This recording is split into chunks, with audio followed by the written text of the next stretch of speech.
buenos días, bienvenidos. Empezamos una nueva emisión de Los Siete Locos. Nos visitan dos autores hoy en el programa y un director de teatro, que es Oscar Barney Finn, con su nueva obra. Se llama Mármol, está en el Teatro El Tinglado, y es una obra de una autora irlandesa. Usted sabe que Barney Finn desciende de irlandeses, se ha acercado al teatro contemporáneo de Irlanda. Yo creo que esta es la segunda obra que pone de autor irlandés. Después le vamos a preguntar, por ahí hay otra que se me escapa, que no me acuerdo ahora. Pero la primera no es, la segunda seguro. Esta se llama Mármol y de eso vamos a hablar con él.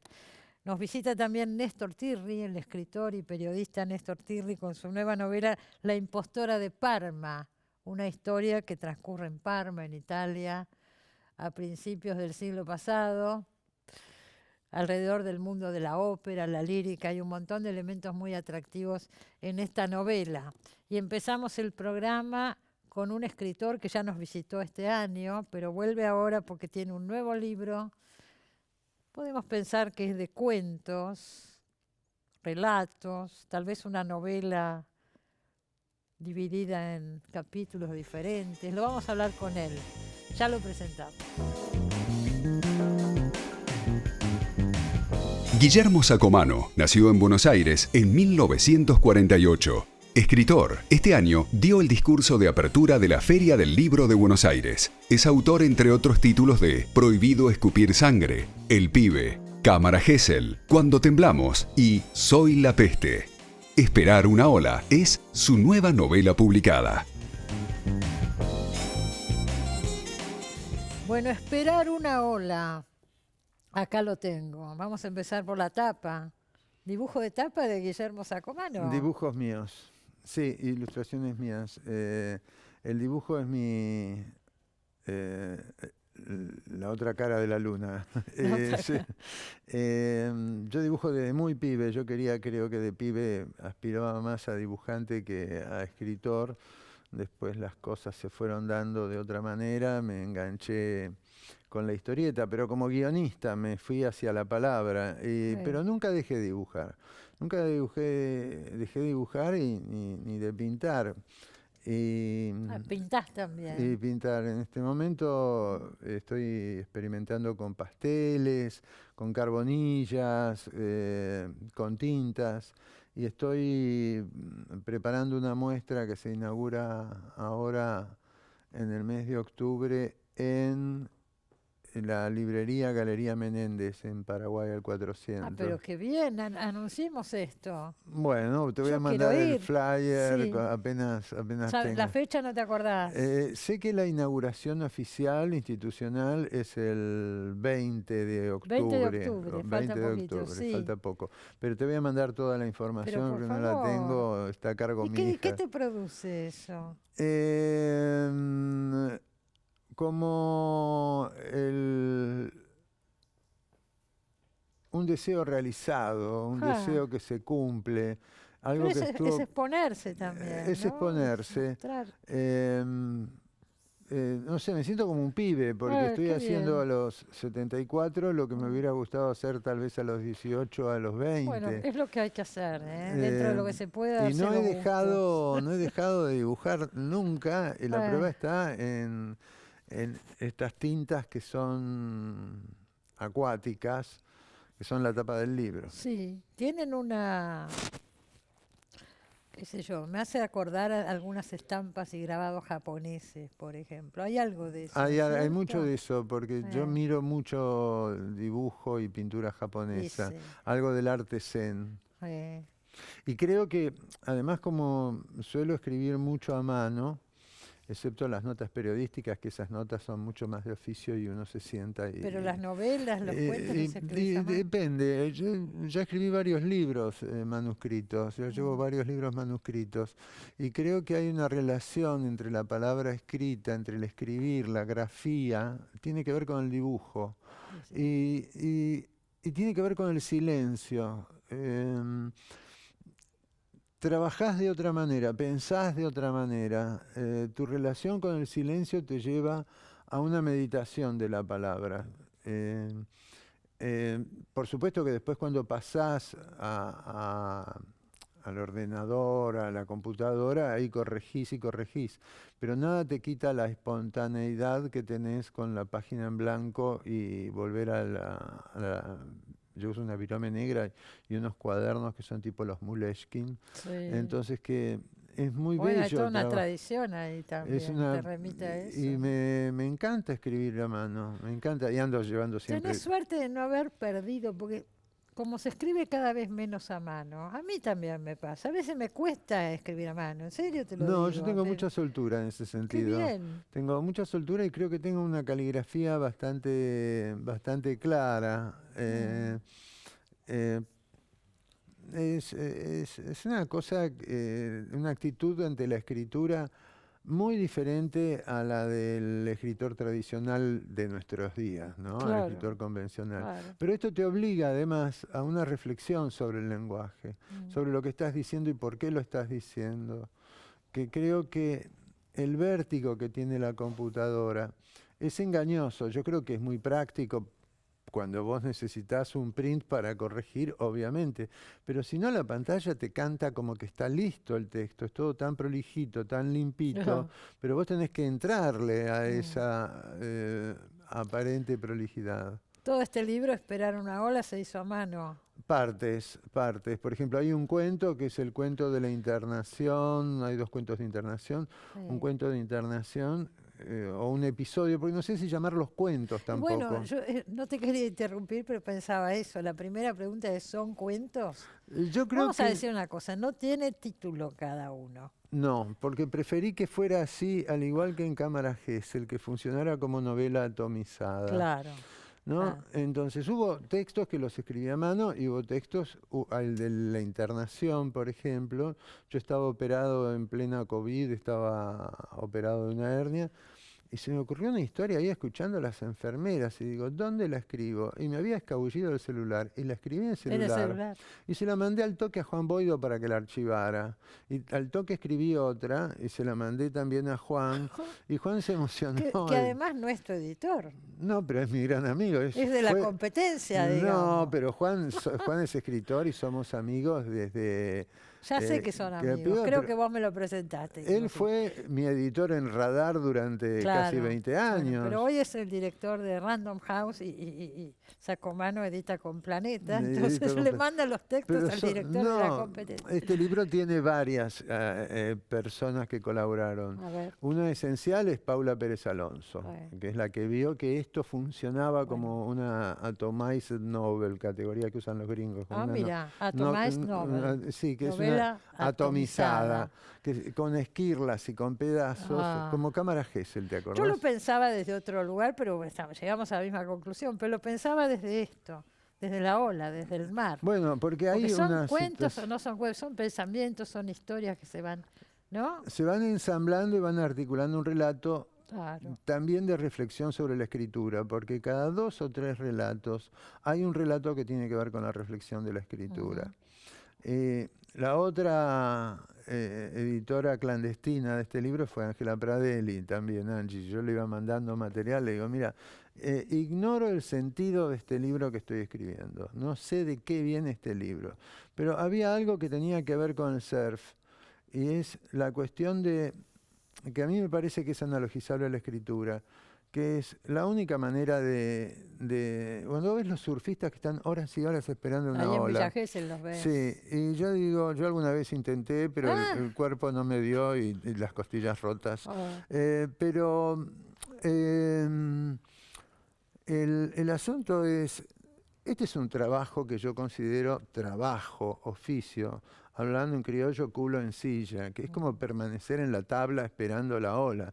Hay días que estás y días que no estás y hay días que no viene. Por eso abre con una reflexión sobre la escritura y la ola y la escritura. Sí. Hay otra en el medio y cierra otra vez con otra reflexión. O sea, si viene la ola y no estás ahí, perdiste. La perdiste. Y acá sería igual. Acá si no estoy sentado... Acá es más o menos igual. La inspiración pasa de largo. Claro. Pero hay un ritmo que le da todo esto al libro. Yo por lo menos lo leí así. Porque intenté que el libro...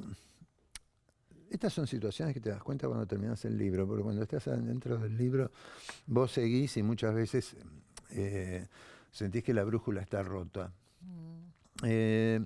Creo que tiene dos ejes el libro. Uno es contemporaneidad y simultaneidad. Contemporaneidad porque son todas historias de este tiempo. Sí. Hay una historia que pasa en la Patagonia, una historia que pasa en la playa, otra historia que pasa con una pianista que da un concierto que a su vez es escuchada en distintos lugares del mundo porque la música tiene ese don. Es Argerich. No es Argerich, pero podría serlo. Pensé en Argerich. Podría serlo, cómo su música llega a todas partes, como llega un libro a todas partes, como llega la poesía a todas partes, a los lugares más remotos y recónditos, a un pibe que está viajando en subte en Sao Paulo, a una boliviana que está en Patagonia, a un periodista exilado en Hong Kong, pero me interesaba que todo esto está pasando al mismo tiempo, como mientras nosotros estamos acá en el estudio no sabemos qué está pasando acá en la esquina, que es una característica de nuestro tiempo. Vos sabés en tiempo real qué está sucediendo en este momento en Ucrania o si hubo un tirador en una escuela de Estados Unidos que masacró 20 pibes y no sabés qué le está pasando a tu vecino, ¿no? Esto de la revolución de las comunicaciones, aquello que nos conecta y también que nos aísla. Entonces mi idea era como buscar un corpus de todas las situaciones que muchas de ellas, la mayoría te digo, son desgraciadas porque no soy un escritor optimista más allá de la tapa Pero blanca. más allá de esto que decís, este libro es menos duro, menos pesimista, digamos, que otros textos tuyos de los últimos años, ¿no es cierto? Es más reflexivo. Primero porque está la reflexión de sobre la escritura. Segundo porque el libro tiene algo de conversación inconclusa que sigue manteniéndose tácitamente con Juan Forn, ¿no? El libro está dedicado a la memoria de Juan. Sí, Juan gran amigo tuyo. Fue una de las grandes pérdidas de este último tiempo para mí. También la de José Pablo Feynman. Pero con Juan teníamos la relación no solo de vecinazgo, sino de conocernos de hace muchísimo tiempo. Una relación cotidiana de todos los días, de juntarnos todas las tardes a tomar un café, a hablar de Ahí literatura. en Villa Gesell, en un parador, un bolichito que se llama El Náutico, donde... Aparece en el libro, ¿no? El Náutico. Creo que sí aparece en el libro, y aparece en mis notas también. Entonces, me interesaba que el libro cerrara con alguna historia como de alusión y esperanza, que es esa pareja que se encuentra sobre el final, que ella viene de quimio, acaba de superar una quimio y él acaba de superar una, no sé si una operación o qué, y los dos han pasado el tiempo, han sido amantes, han sido adúlteros, etcétera, y pasa el tiempo, los golpeó la vida y se encuentran en un parador de playa y se alejan caminando bajo las estrellas. Vos me podés decir, bueno, cuánta dulzura, no, pero para llegar a esa dulzura hubo que atravesar, para llegar a esa ternura hubo que atravesar una serie de situaciones amargas y trágicas. Es verdad, pero aparece la ternura. Hay libros tuyos donde no aparece. No, hay libros en que no aparece. Pero también acá hay conurbano, totalmente. Está Guernica, están los hospitales, está la bonaerense. Pero eso está claro. Vos lo dijiste varias veces acá. Yo me formé con Dostoyevsky, con Roberto Alt. Yo escribo así, esto es lo mío. Eso está claro. Pero de todas maneras veo una mirada, no sé si es más piadosa, pero... Tal vez los años no me han amansado. Yo creo que la vacuna contra la rabia no me hizo efecto. Las del COVID sí, pero la de la rabia no me hizo efecto. Y creo que no se puede mantener un estado de letargo y no tener bronca con el tiempo que estamos viviendo, con un planeta que gira a la derecha. Ya no es el problema de la Argentina que gira a la derecha, es el mundo que gira a la derecha. Y un planeta que camina hacia la destrucción alegremente, sin conciencia alguna.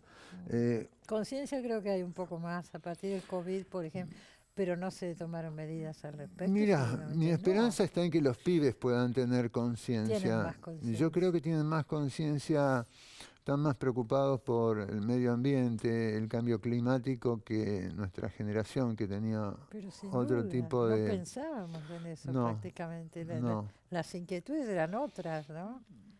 eh, ¿Cómo te fue después del discurso en la Feria del Libro?